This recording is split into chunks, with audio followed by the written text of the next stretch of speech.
Baik, Assalamualaikum warahmatullahi wabarakatuh. Pada kesempatan kali ini saya akan menjelaskan mengenai activity diagram, di mana activity diagram ini terdapat beberapa konten di antaranya yaitu introduction, activities, action, adjust. Lalu adjust ini terbagi menjadi dua yaitu control flow, object flow. Lalu ada initial node, activity final node, flow final node. Lalu selanjutnya ada alternative paths, lalu concurrent paths, object node, lalu ada event based action and call behavior action, lalu ada partition and exception handling. Baik, untuk yang pertama yaitu pengenalan atau introduction. Activity ini berfokus pada aspek pemrosesan secara prosedural atau secara berurutan. Kemudian konsep bahasa yang digunakan yaitu flow-oriented atau berorientasi objek.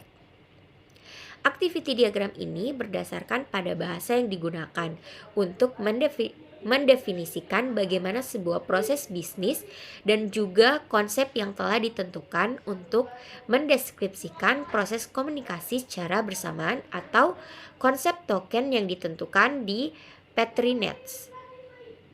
Variasi dan juga notasi yang ada pada activity diagram ini mencakupi area aplikasi yang sangat luas. Pemodelan sistemnya dapat berdasarkan orientasi objek ataupun yang tidak berorientasi objek. Baik, selanjutnya yaitu activity. Activity ini menspesifikasikan perilaku pengguna yang telah ditentukan pada berbagai tingkat perincian. Contohnya, definisi perilaku dalam bentuk perintah individual. Kemudian terdapat pemodelan berbagai tindakan atau action pada sebuah use case. Dan juga terdapat pemodelan fungsi dari sebuah proses bisnis. Sebuah activity merupakan grafik berarah atau grafik yang berurutan. Activity ini terbagi menjadi dua, yaitu nodes dan edges. Nodes ini yaitu berisikan action dan juga activities, dan untuk edges yaitu aliran kontrol dan juga aliran objek.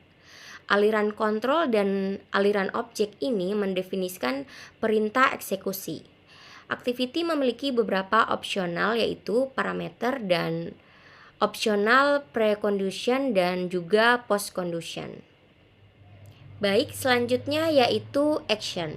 Action ini merupakan elemen dasar atau elemen basic untuk menentukan perilaku sebuah user yang telah ditentukan. Action ini bersifat atomik tetapi juga dapat digagalkan. Tidak terdapat aturan khusus untuk mendeskripsikan sebuah action. Definisi dapat dilakukan menggunakan bahasa alami ataupun menggunakan bahasa pemrograman manapun. Action ini dijelaskan proses nilai input untuk menghasilkan nilai output. Action juga merupakan notasi spesial untuk jenis tindakan yang telah ditentukan sebelumnya dan yang paling penting seperti action event based action atau tindakan berdasarkan kegiatan, kemudian call behavior action atau tindakan perilaku panggilan atau call. Baik, selanjutnya yaitu adjust. Adjust ini menghubungkan antara activity dan action dari satu ke yang lainnya. Adjust juga mengekspresikan urutan perintah. Adjust ini memiliki dua type atau dua jenis. Yang pertama yaitu control flow adjust yang mendefinisikan urutan antara nodes-nya. Yang kedua yaitu object flow adjust. Object flow adjust ini biasanya digunakan ketika nodes-nya saling bertukaran data ataupun bertukaran objek. Kemudian object flow adjust juga ini mengekspresikan sebuah data atau ketergantungan kausal atau sebab akibat antara nodes-nya. Pada adjust ini memiliki guard atau condition yang merupakan aliran kontrol ataupun objek yang dapat dilanjutkan ketika guard-nya itu terpenuhi. Baik, selanjutnya yaitu token. Token ini merupakan mekanisme koordinasi virtual yang menggambarkan atau menjelaskan sebuah perintah secara tepat. Token ini tidak memiliki komponen fisik pada diagram. Mekanisme yang dihasilkan yaitu izin eksekusi dari sebuah action. Jika sebuah action menerima sebuah token, maka action tersebut dapat dijalankan. Ketika action tersebut telah selesai dijalankan, maka ia akan memberikan token tersebut ke action selanjutnya dan eksekusi pada action ini akan terpicu. Pada token ini juga memiliki guards yang dapat menghentikan atau mencegah pemberian sebuah token. Maka token tersebut akan tersimpan pada node sebelumnya atau action sebelumnya. Token ini memiliki dua jenis. Yang pertama yaitu control token dan yang kedua adalah object token. Control token berisikan izin eksekusi untuk sebuah node dan objek token berisikan data yang dipindahkan ditambahkan dengan izin eksekusi. Baik, selanjutnya yaitu beginning and termination of activities. Yang pertama adalah initial node atau node awal yang digunakan untuk memulai sebuah eksekusi pada activity. Initial node ini menyediakan token untuk semua edges yang akan keluar dari node ini.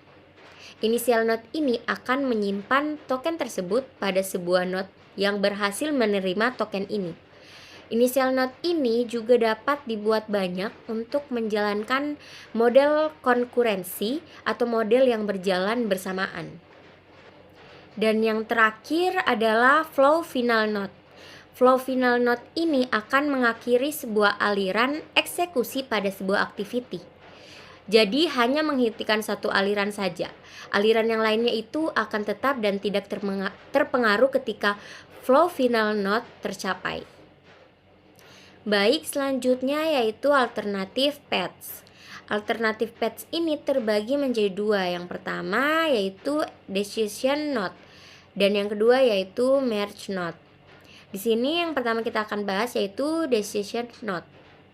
Decision node ini mendefinisikan cabang alternatif di mana tokennya akan menjadi titik peralihan. Decision node ini juga memiliki edges yang keluar atau yang menghubungkan ke node selanjutnya, yaitu harus memiliki sebuah guards di mana guards ini sintaksnya harus berisi boolean expression atau yang bernilai true and false. Token ini hanya bisa diberikan kepada satu cabang saja. Guards-nya juga harus bersifat saling eksklusif. Kemudian ada guards yang telah didefinisikan sebelumnya yaitu else. Untuk perilaku pemilihannya ada dua, yaitu ada perilaku khusus yang diperlukan untuk evaluasi pada guards dan juga eksekusi tidak harus memiliki sebuah efek samping. Baik, yang kedua yaitu merge node.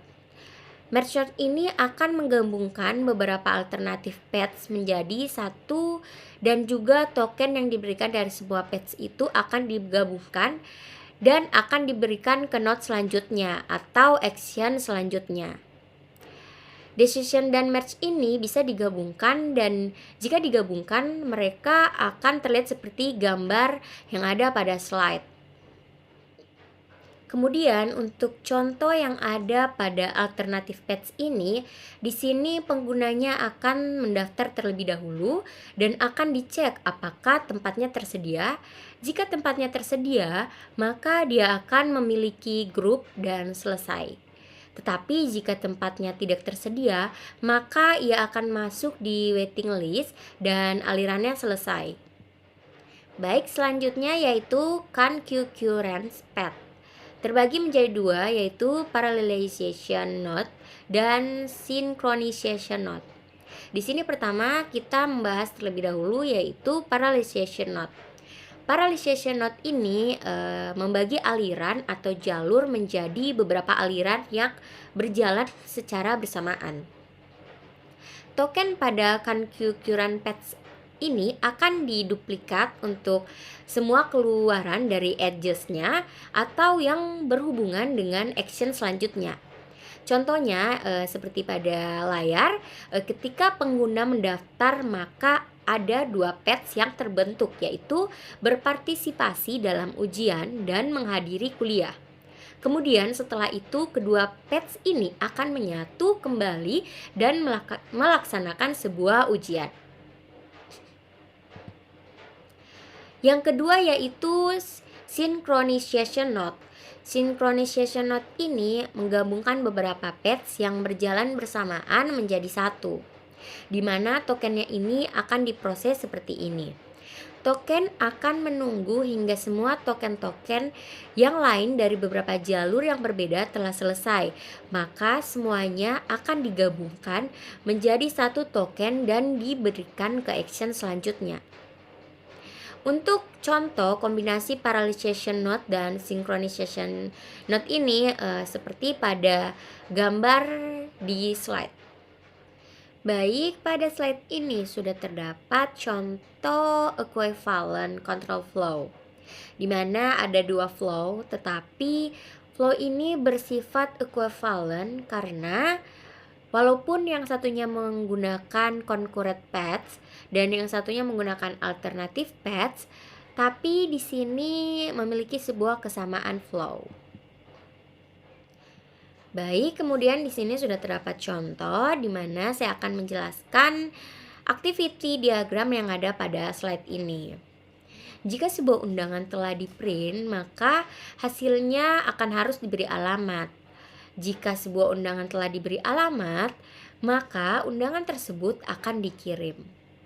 Jika kita melihat pada gambar, setelah initial node, maka terdapat merge node yang akan mengarah ke memprint undangan. Setelah memprint undangan, maka akan terbagi menjadi dua dengan menggunakan concurrent paths, di mana di sini path yang pertama akan langsung ke pemberian alamat dan yang kedua akan berada pada decision path. Jika semua telah terprint, maka akan selesai, dan jika tidak terprint, maka dia akan mengulang memprint. Setelah pemberian alamat kepada sebuah undangan, maka akan melakukan sebuah alternatif path lagi, di mana jika sudah diberi alamat, maka undangannya akan dikirim dan proses telah selesai. Jika tidak, maka alirannya akan berhenti. Selanjutnya pada slide ini saya akan menjelaskan komponen-komponen dari activity diagram. Yang pertama yaitu action node. Notasi dari action node ini seperti pada layar, lalu keterangannya yaitu mewakili aksi. Lalu yang kedua ada activity node. Activity node ini notasinya seperti pada layar, lalu keterangannya merupakan kegiatan. Yang ketiga ada initial node. Initial node ini notasinya seperti pada layar, yaitu berbentuk lingkaran dengan warna hitam di tengahnya. Lalu keterangannya yaitu mulai dari pelaksanaannya suatu kegiatan. Lalu ada activity final node.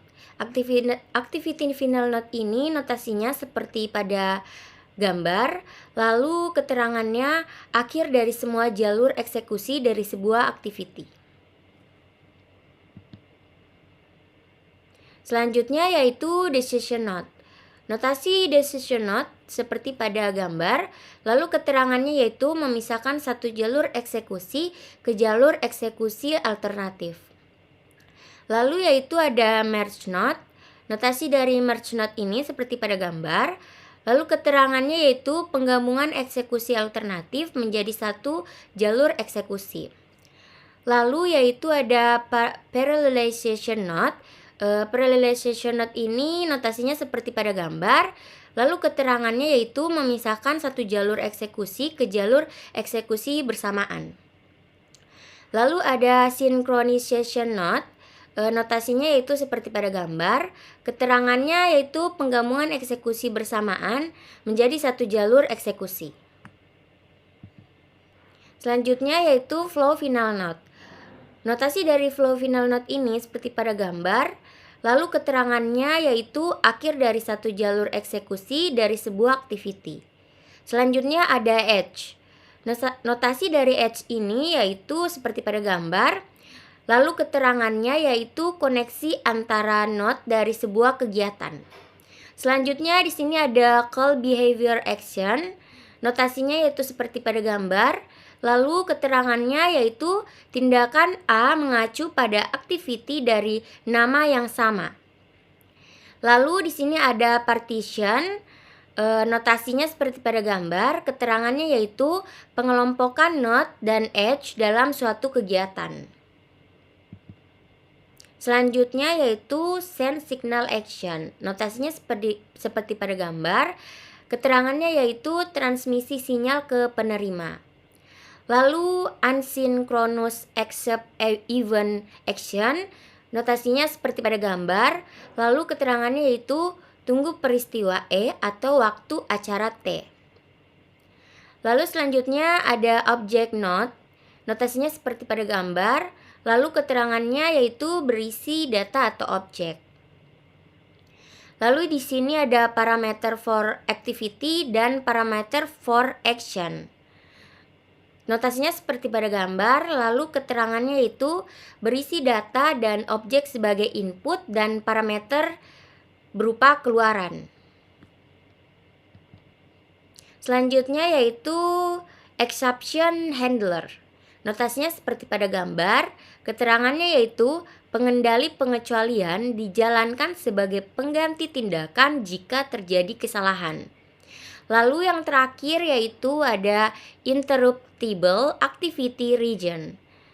Notasinya seperti pada gambar, keterangannya yaitu aliran berlanjut di tempat yang berbeda jalur jika peristiwa E terdeteksi.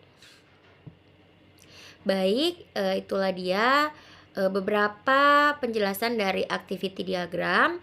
Kurang lebihnya mohon dimaafkan. Wassalamualaikum warahmatullahi wabarakatuh.